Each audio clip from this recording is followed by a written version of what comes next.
For over a decade, the United Nations has been diligently crafting a direct challenge to our Second Amendment rights, the Small Arms Treaty. This year, however, I had the opportunity to represent the voice of American gun owners directly to the United Nations at their headquarters in Geneva, Switzerland. Now today, I'm here to share with you the full scope of their attack on our freedoms, as well as my unfiltered response. And believe me, you won't want to miss this. Now, before I tell you everything, I'll give you a quick refresher on the origin of this treaty, as well as how it's implemented today. In 2013, during the Obama administration, it passed a vote in the United Nations with huge margins. Even though the U.S. was a signer on this resolution, it still needed to be ratified by our Senate, which the ratification process was luckily halted in 2019. But it's not over for this treaty yet.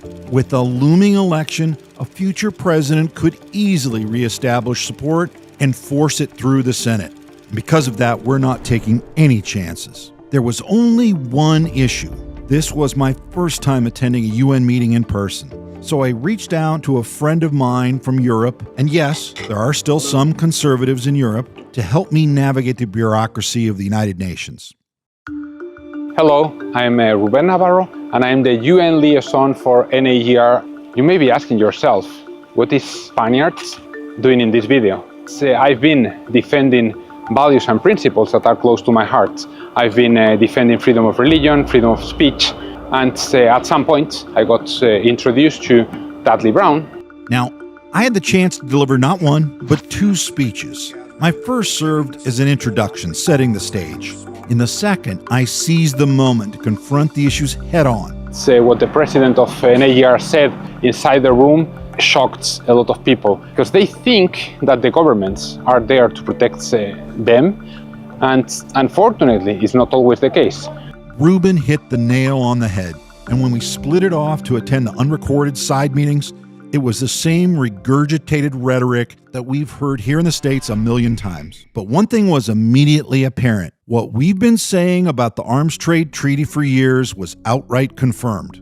The discussion here wasn't about warships. This was all about small arms. Small arms. Small arms. Small arms. Small arms and small arms and light weapons. The control, the regulation, the tracking, complete and utter control of small arms and light weapons. You're perfectly right. It's clear that they were not talking about tanks, artillery. Even the African representative said that small arms and light weapons are those creating more trouble in the region, and that's why basically they want to control them. But what struck me, Ruben, was that I talked to the U.S. representative today, and just to introduce myself, he was adamant that it didn't apply within U.S. soil, although every other single signatory country, we're talking about inside of a country's borders and it applying to the citizens of inside those borders, not just trade in between countries. No matter how much I wanted to skip through the punch and give them a piece of my mind, I had to introduce myself first. Mr. President, state parties, my name is Dudley Brown, and I'm the president of the National Association for Gun Rights. Respectfully, while many here call for the universalization of the ATT, we have the opposite approach. Though my organization has been told many times that the ATT would not apply to intranational arms policy, that seems to be a talking point to salve U.S. concerns, and it hasn't worked. I've already heard myriad strategies here to disarm citizens and to blame the inanimate object, a literal hunk of metal and plastic, for causing the violence. The Arms Trade Treaty is a blatant attempt to create a state monopoly for the tools of defense. In many nations, that has been the case for decades, if not centuries. And in the U.S., that growing monopoly is new and contrary to the nation's founding.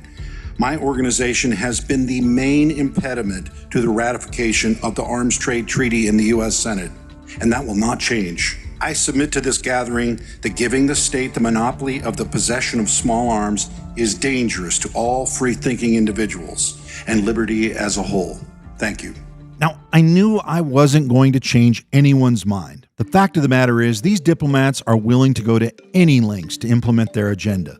Basically, what they were saying is that the governments cannot keep up with the criminals and the different international gangs all around the world, and they were proposing some measures. One of them was to mark the cartridges and to mark the weapons as well, and they were proposing to do that globally, at a global scale. Ammunition tracing, firearms tracing, and then the big one, universalization or global tracking of firearms. Now that should scare anyone paying attention. So when they said universalization, what they meant is global systematic gun control. And the reason why they can take their globalist overreach so far is because they don't respect gun owners at all. Hell, not even the American representative of the UN does. The American representative to the Arms Trade Treaty, I introduced myself to him the very first day, figured, hey, he works for me, right? Works for my government. He said he helped draft the original ATT.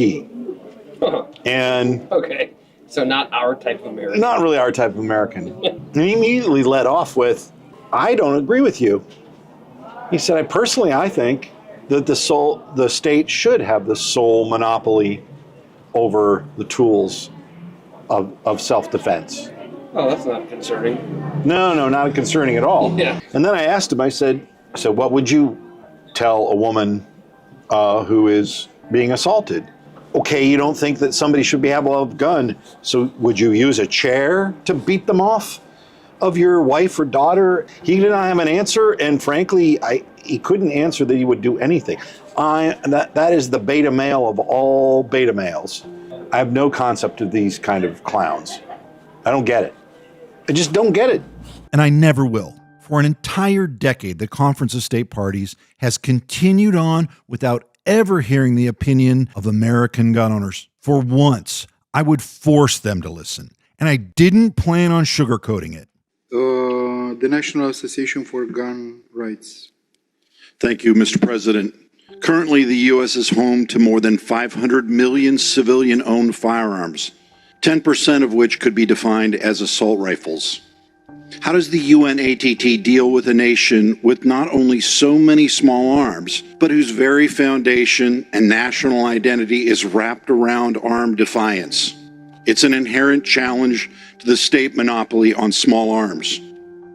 Now, Mexico is trying a new method. They are suing U.S. small arms manufacturers in U.S. court, attempting to dodge the corruption and cartel issues that drive Mexico's rampant violence. This will, of course, fail. North Korea and China have a more traditional approach to citizen disagreement.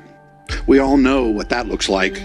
What Mexico, China, and many others here don't understand is that the world has changed. The internet has made so much of it obsolete. We are in the age of free men with arms, men who have decided that they will have no masters. And those men are circumventing your controls, including anything the UN may implement. The state monopoly on the tools of liberty is now over. Using plans downloaded on the internet, people are printing firearms in their homes and using them as a rudder to chart the course against oppression and giving teeth to their discontent. This is a very good reason that every successful dictator in the 20th century went out of their way to disarm citizens before enforcing the tyranny that would get them shot. But those days are over. You laugh. But it's true. I am not concerned with the praise or good opinions of dollar store dictators or bureaucrats. I'm only really now speaking to the people of the world, not just the CSP. The simple fact is that your government cannot keep you safe. It is neither their desire nor their objective. They seek only your obedience and subservience. They do not disarm you to keep you safe from yourself. They disarm you because they fear how you will react when they step out of line. They are either in bed with the criminals who oppress you or are the very criminals that dole out the oppression. Good men of the world, if you have arms, don't give them up, no matter what people here might say. Jealously protect and defend your ability to resist. They will be what stands between you and your self-determination. To those who have no arms, shake your system in order to secure them. Your arms can be the torch to light the path toward a better world, toward a future of your own making. Thank you. Now, That is exactly what I and many others have wanted to say for over 10 years now. The most radical in the room can laugh or glare all they want, but there's no denying that for the first time in possibly their entire career, they heard the voice of the American gun owner. Thank you. What should I say? I mean, it's a free world. As a proof, you can speak, and this is clear. I was smiling, not laughing, because given my physical position, I could see how many eyebrows you raised in the room. Everybody was looking here on the screen behind me. 153 countries have made their goal clear. They won't stop turning up the pressure until they've dismantled the explicit natural right to own a firearm. They're not going to stop until the entire world falls in line. But we won't let them. It may seem futile when facing a global superpower that wants to disarm us, but with enough opposition, domestic and abroad, we can make other nations roll their eyes, call us barbaric and uncivilized, and sigh, maybe next year. So join today. Sign the petition. Don't be a lone wolf. We don't win battles that way. Stand shoulder to shoulder with us so that we can ensure this arms trade treaty never sees American soil. Thank you for watching, and keep up the good fight.